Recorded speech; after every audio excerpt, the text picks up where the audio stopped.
Dulu waktu masih belum nikah, punya gaji 500.000 udah seneng ya, bener.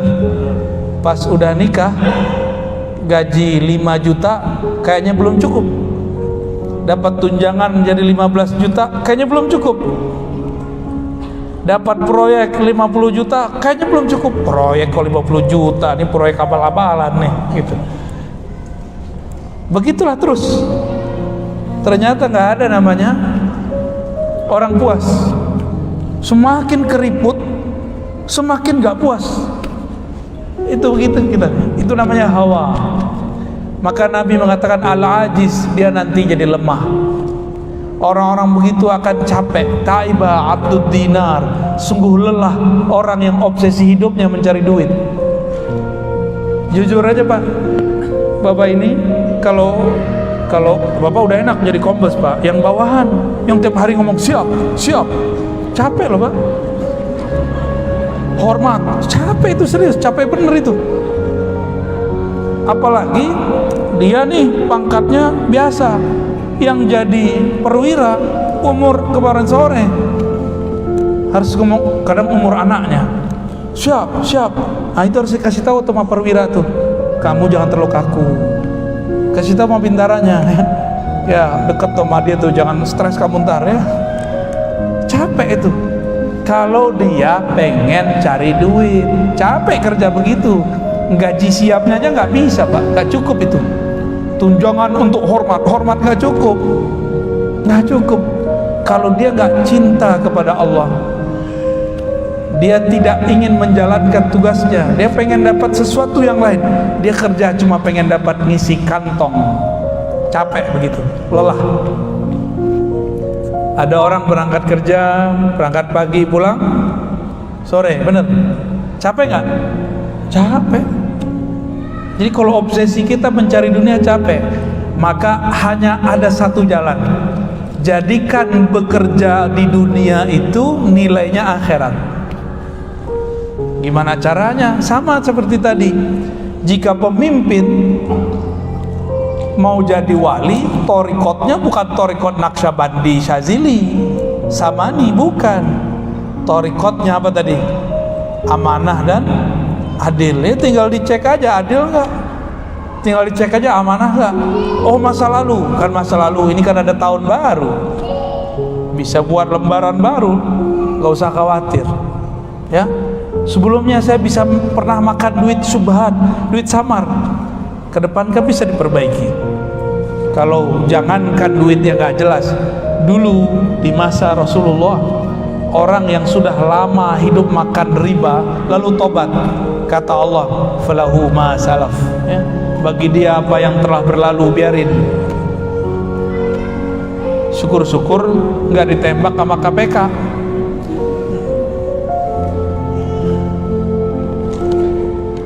Hadirin yang dimuliakan Allah,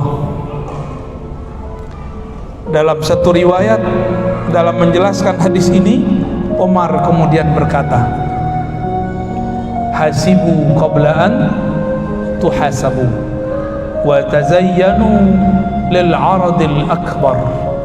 Kata Sayyidina Umar, hasibu, hisaplah dirimu sebelum engkau dihisap.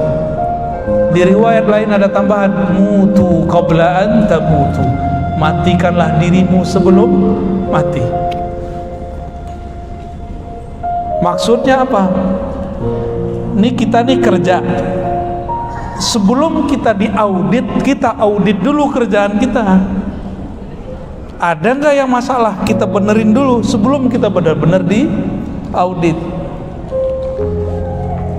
Kalau di dunia orang takut kepada, kalau orang pemerintahan BPK ya, BPK, KPK, yang penting nggak tambah i belakangnya, BPKI. Itu yang kita takutin. Kalau anak sekolah nulis diperiksa sama gurunya, itu menakutkan. Kalau kita ke luar negeri diperiksa identitas kita, itu saat-saat menegangkan. Ya, yang sudah pernah ke luar negeri sendiri-sendiri Pak, kalau keluar negerinya bukan bareng-bareng. Kalau pergi umroh kan bareng-bareng, ada yang ngurusin. Wah kalau sendiri-sendiri deg-degan. Saya ini kan kata orang ustad. Ya bapak ibu bilang saya ustad kan? Buya lagi nyebutnya. Itu kalau udah di imigrasi saya deg-degan itu. Wah ditahan gak ya, ditahan gak ya gitu. Suatu kali saya ke Perancis pakai baju batik Pak. Wah ini saktinya baju batik. Cuma sayang selama pandemi baju batik kita udah karatan Pak. Jadi yang karatan bukan hanya besi, baju batik nggak dipakai-pakai. Waktu itu di belakang saya, di depan saya itu banyak orang-orang Afrika pakai apa namanya, kayak orang-orang keren lah, eksekutif muda, jas, bajunya rapi, sepatunya masya Allah. Kita pakai sepatu 100 ribuan, dia rapi sekali. Tapi orang Afrika, orang Arab diperiksanya lama, walaupun bajunya rapi. Itu orang mengira kalau pakai baju rapi nggak bakal dituduh imigran, tapi dituduh kan muka nggak bohong. Mau dipoles apa aja muka ini kan begitu. Saya pakai baju batik, saya masih ingat warnanya, warna begitu tuh. Nah, warna dia nih yang ngomong tadi nggak boleh itu ya. Begitu warnanya dulu, tapi pendek. Nyampe di imigrasi malah disapa, apa kabar? Kita kaget. Baik. Nggak diperiksa Pak, paspor nggak ditanya, langsung. Diam-diam saya tanya, itu orang siapa? Ternyata istrinya orang Jawa. Orang Prancis itu. Oh begitu kalau kita punya sahabat saudara ya. Kalau kita ini punya kenalan atau punya saudara di alam sana, bapak enak. Pas nyampe di imigrasi Mungkar Nakir dia bilang, oh kamu jalan-jalan terus. Tapi kalau nggak kenal dia bilang, kamu siapa? Ditanya persis semua, identitasnya siapa, nama kamu siapa, kamu bapaknya siapa, dulu ngaji sama siapa, itu baju, itu bahan-bahannya dari mana. Jadi baju kita ini Pak, ini ditanya banyak ini. Nih baju antum ditanya semua ini. Ditanya semua itu Pak, nggak ada yang nggak ditanya. Dan pertanyaan satu baju lamanya bukan main. Jadi jangan macam-macam sama fulus, hantunya besar itu. Belum Mungkar Nakir yang nanya, baru asisten Mungkar Nakir tuh yang nanya. Jadi sebelum masuk ke pertanyaan Mungkar Nakir, siapa Robmu, siapa Tuhanmu, kita diperiksa dulu di imigrasi depan, imigrasi barzakh. Ulama ini bukan main ya. Itu handphone Pak, ditanya semua, kamu dulu ngelihat itu jam sekian ya, kamu telepon dia dulu ya, kamu dulu selingkuh ya, lengkap semua Pak. Kan sudah dihapus sama kita kan, nama dia nggak dihapus. Gimana? Mau? Kalau nggak punya orang dalam, kalau nggak punya orang dalam. Kawan saya keluar dari Uzbek Pak, kawan saya dia pejabat di Indonesia, pejabat Pak. Mungkin kalau di polisi udah selevel Bapak mungkin. Berarti dia punya anak buah toh. Ini Bapak kalau nggak pakai baju biasa seperti rakyat jelata dia ya, kalau udah pakai baju biasa. Pulang kami dari Uzbek, dia pakai kopiah kupluk, tapi kupluk kayak antum itu tuh. Itu persis kayak gitu. Orang Uzbek taunya kopiah begitu, kopiah Afghanistan. Orang Afghanistan kalau pakai serban dalamnya begitu. Uzbek sedang trauma dengan perang orang Afghanistan. Itu teman saya ditahan Pak.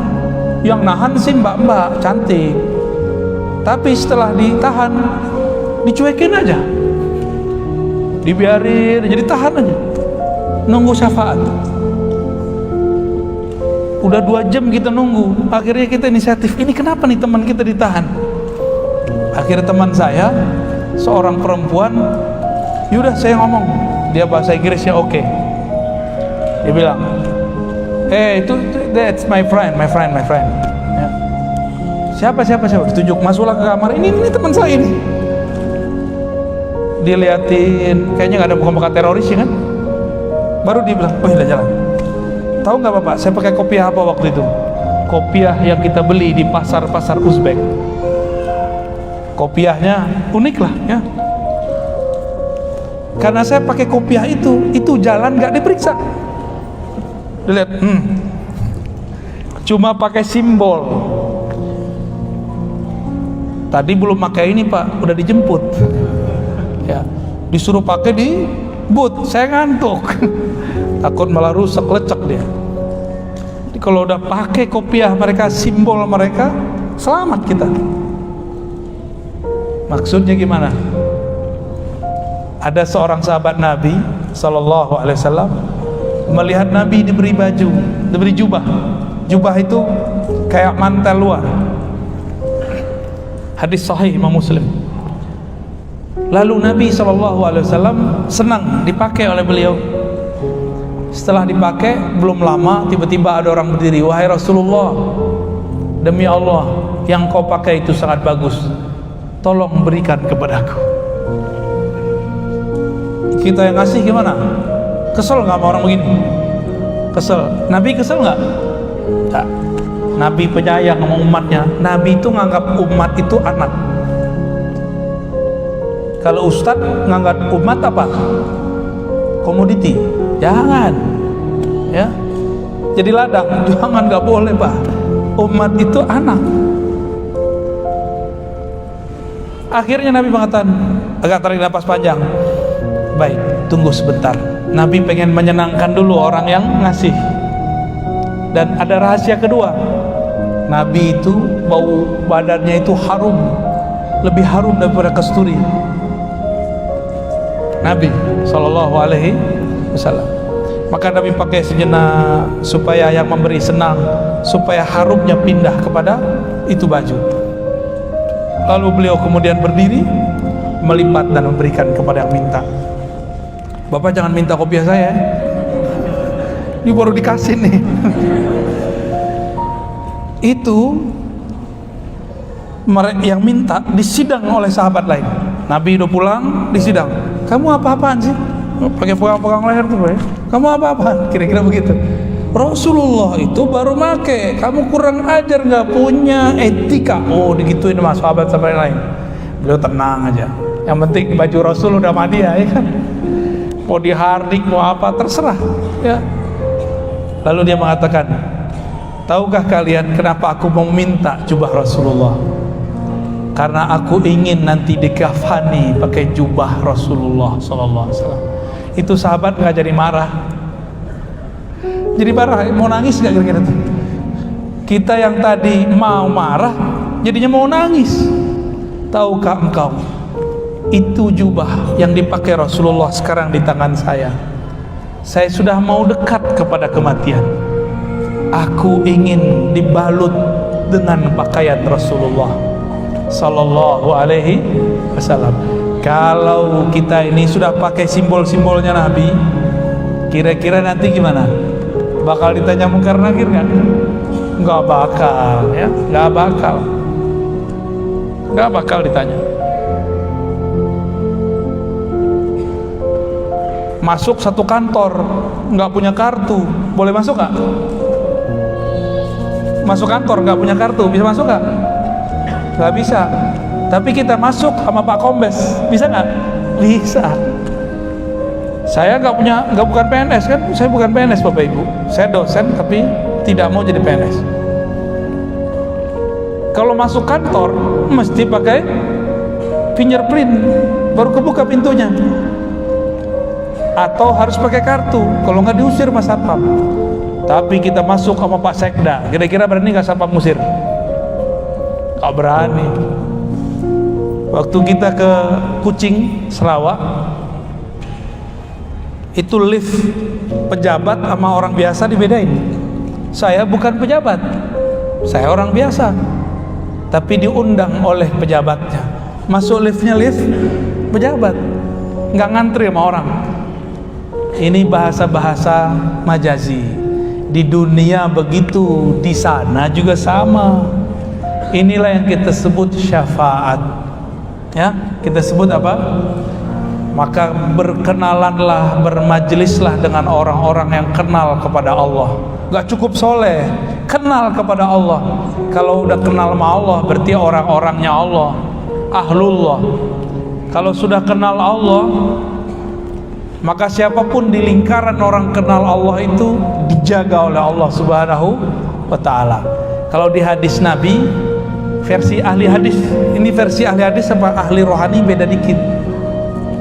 Kalau versi ahli hadis, sab'una alfan min ummati yadkhuluna al-jannah bighairi hisabin wala adab. Hadis Bukhari.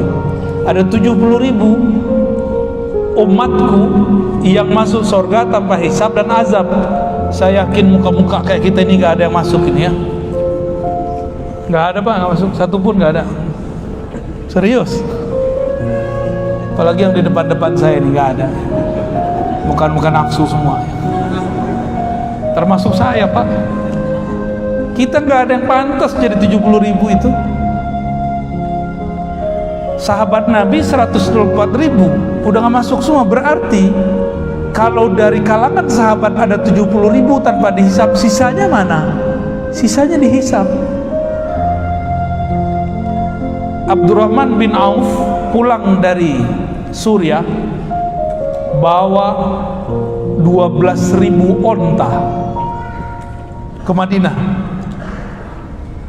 Aisyah dengar, baru Aisyah paham, oh ini yang Nabi dulu omongin ya. Kata Nabi dulu waktu hidup itu, Ibnu Auf saya lihat di akhirat ngesot. Tahu ngesot Pak? Bukan suster ngesot, abang ngesot. Nyapu lantai badannya susah sekali jalannya. Bahkan yamshi ala sadri, dia jalan itu pakai dadanya.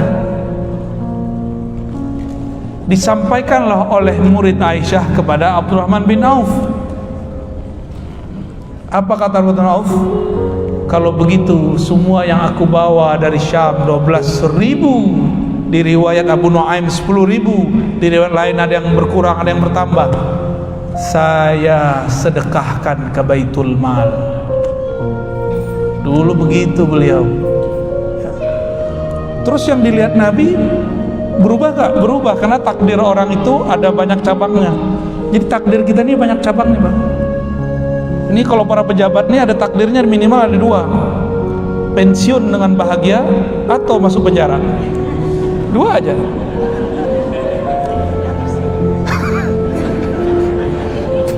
Saya baru dengar Pak Sekda istighfar.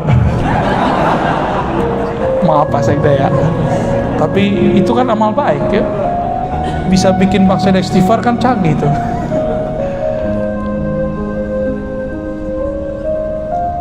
Takdir kita 2 terus. Jadi ke depan itu takdir 2, maka disebut baik buruk. Itu dia sejajar tuh. Tinggal milih kakinya kemana. Saya yakin mereka sudah paham jalurnya. Tinggal pilih yang mana, ya.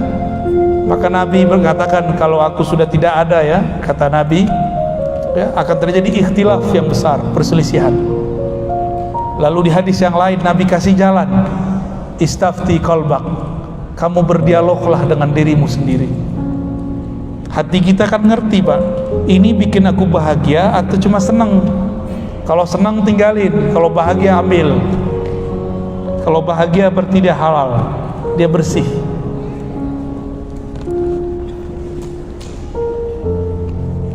Sayyidina Umar mengatakan tadi apa? Hasibu qabla an tuhasabu. Ini orang masuk 70 tanpa hisab, tanpa azab. Itu mereka amalannya dulu berhisab. Jadi mereka menghisap dirinya sebelum nanti dihisap. Makanya ketika mereka masuk ke alam sana, 70.000 ini tidak dihisap lagi oleh Allah Subhanahu wa ta'ala. Terus gimana kita supaya jadi bagian orang yang masuk surga juga tanpa dihisap, tanpa azab? Ya, kalau di hadis dikatakan ciri-ciri mereka bertawakal kepada Allah, tidak minta diruqyah, tidak minta diobat secara ekstrim, tawakalnya tinggi. Wa ala rabbihim yatawakkalun. Jadi 70.000 itu makomnya disebut makom tawakal. Apa arti tawakal? Berserah diri kepada Allah. Itu satu makom. Jadi ada rahasianya. Di bab makom tawakal ada 70.000 orang tanpa hisab, dan kan ada makom yang lain namanya makom syukur. Di bab syukur, jadi kita ini dipandang oleh Allah tergantung rohani kita milih yang mana, bab tawakal atau bab syukur. Ada lagi bab sabar, pilih mana? Kaya bersyukur, miskin sabar. Ayo, nggak ada yang mau miskin, Mbak. Gimana Pak Sekda? Ini rakyat nggak ada yang mau miskin. Hah? Gimana dong? Ini ada space nih 70.000 di bab sabar. Orang sabar masuk surga juga nggak pakai hisab. Kenapa? Innallaha ma'as sabirin. Allah bersama orang. Kalau bersama Allah, berani nggak Munkar Nakir colek? Nggak berani dia. Orangnya Allah ini ya. Syukur. Syukur itu bukan ngomong alhamdulillah, itu mah gampang ya. Ruhut Sitompul aja yang bukan muslim baca alhamdulillah dia sama puji Tuhan. Alhamdulillah biasa, orang Arab non muslim juga baca alhamdulillah. Terus apa yang disebut syukur? Syukur itu memandang nikmat dari Allah. Itu satu. Yang kedua, memujinya. Yang ketiga, berbagi dengan pemberiannya. Nah, ini bagian akhir yang mau saya sampaikan ya. Jadi plot di bab syukur ini ada 70.000 juga sebenarnya, tanpa hisab, tanpa azab. Tapi Allah mengatakan wa qalilun min ibadiyas syakur. Sedikit sekali di antara hambaku yang benar-benar bersyukur. Orang bersyukur itu dia sholatnya bukan cari pahala. Nabi Muhammad ditanya sallallahu alaihi wasallam, engkau kan sudah dijamin masuk surga, kenapa masih sholat? Apa jawabannya? Afala an akuna abdan syakura. Kenapa aku tidak boleh jadi hamba yang bersyukur? Jadi sholatnya Nabi itu sholat syukur. Jadi Nabi sholat nggak pengen beli surga, nggak mungkin. Kita nih beli surga pakai sholat kita nggak khusyuk. Kalau Nabi masih mungkin.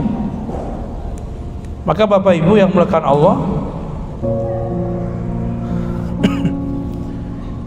coba praktekkan di rumah. Baca la ilaha illallah, tapi maknanya tiada yang memberiku nikmat, tiada yang mengujiku, tak ada yang mengatur hidupku kecuali Allah. Kalau ini diulang-ulang, pagi 100, bacanya la ilaha illallah, tapi pahamnya begitu, nanti hidupnya akan lebih bahagia dari biasanya. Kalau saya tahu siapa yang cubit, maka saya tidak balas mencubit. Tapi kalau lagi di pelabuhan disenggol sama orang gak dikenal, kita senggol balik gak? Ya, mau nyenggol balik ya? Apalagi Pak polisi nih, gak tahu dia, gue nih polisi gitu ya. Dalam hati pasti begitu. Itu pengalaman biasa itu. Dicolek sama orang, kita pengen balas nyolek lagi. Tapi kalau kita kenal sama yang nyolek, jadi canda gak? Kita disenggol sama orang, hampir jatuh, habis itu ditarik sama dia. Pas kita lihat, oh orang yang kita kenal, jadi canda nggak? Ah lo gitu. Tapi kalau nggak kenal gimana? Oh, ambil kerah bajunya, kamu siapa, maunya apa?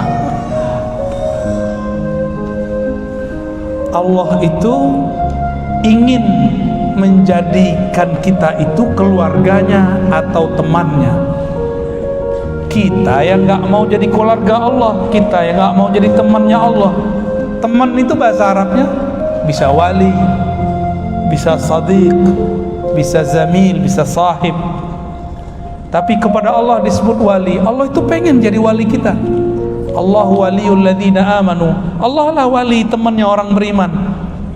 Kalau sudah temenan sama Allah, lalu Allah colek dengan pandemi, akhirnya dompet kita jadi tipis ya, badan kita sakit. Ada yang alumni COVID, gimana rasanya?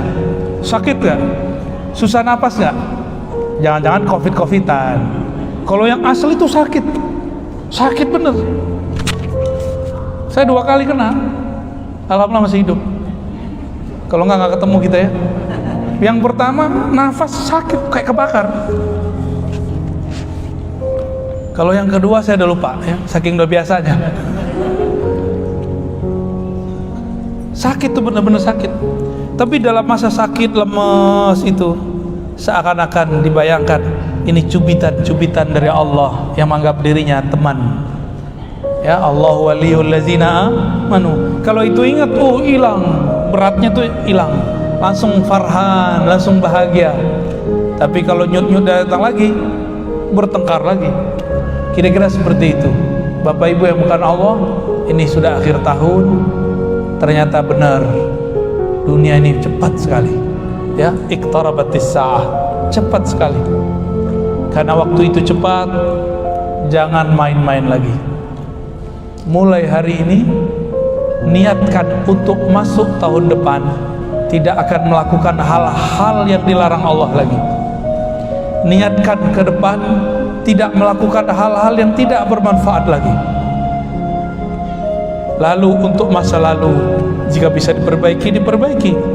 Jika tidak berkaitan dengan hak-hak orang banyak, kembalikan.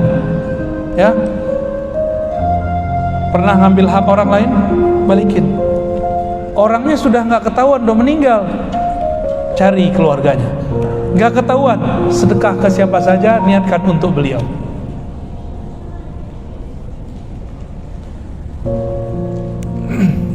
Inilah lebih kurang yang dapat saya sampaikan mengenai refleksi akhir tahun. Berhisaplah kamu sebelum engkau dihisap. Maka orang-orang yang menghisap dirinya, sering mengukur dirinya di dunia, kata Sayyidina Umar, nanti di akhirat yakhifullahu alaih, Allah akan meringankan hisapnya. Bapak Ibu, seperti yang saya sebutkan tadi, isyaratnya memang tidak ada, tapi saya kasih oleh-oleh zikir, mau? Tapi bukan talqin, hanya ijazah zikir. Ada satu zikir, saya menyebutnya, mungkin sudah ada yang menonton, yang merekamnya, disebut maqalidus samawati wal ard, zikir buhul langit dan bumi. Selama masih ada orang berzikir begini, maka tidak akan ada kiamat di muka bumi. Diambil dari ayat surat Asy-Syura, lahu maqalidus samawati wal ard, miliknya lah buhul-buhul langit dan bumi. Ternyata penjelasannya, setiap langit dan bumi itu ada malaikat-malaikat yang memikulnya. Malaikat ini tidak sanggup memikul langit dan bumi kecuali dia punya zikir. Inilah zikir yang mau saya turunkan. Zikirnya sudah Bapak Ibu tahu semua, cuma mungkin kaifiatnya belum dapat. Caranya pertama istighfar. Caranya pertama syahadat. Kenapa syahadat? Barangkali kita pernah kufur secara batin, pernah syirik secara rohani, maka setiap kali zikir wajib syahadat ulang supaya zikir kita diterima di sisi Allah Subhanahu wa ta'ala. Kemudian yang kedua istighfar, cukup 7 kali ya. Baca Al-Fatihah, kirim untuk Nabi sallallahu alaihi wasallam dan guru yang mengajarkan. Berikut sholawat ya kalau sempat, lalu baru masuk ke zikirnya. Zikir yang sudah kita hafal, subhanallah 100 kali, bukan dibaca subhanallah, bukan satu-satu, subhanallah subhanallah, karena satu malaikat. Jadi ibarat begini,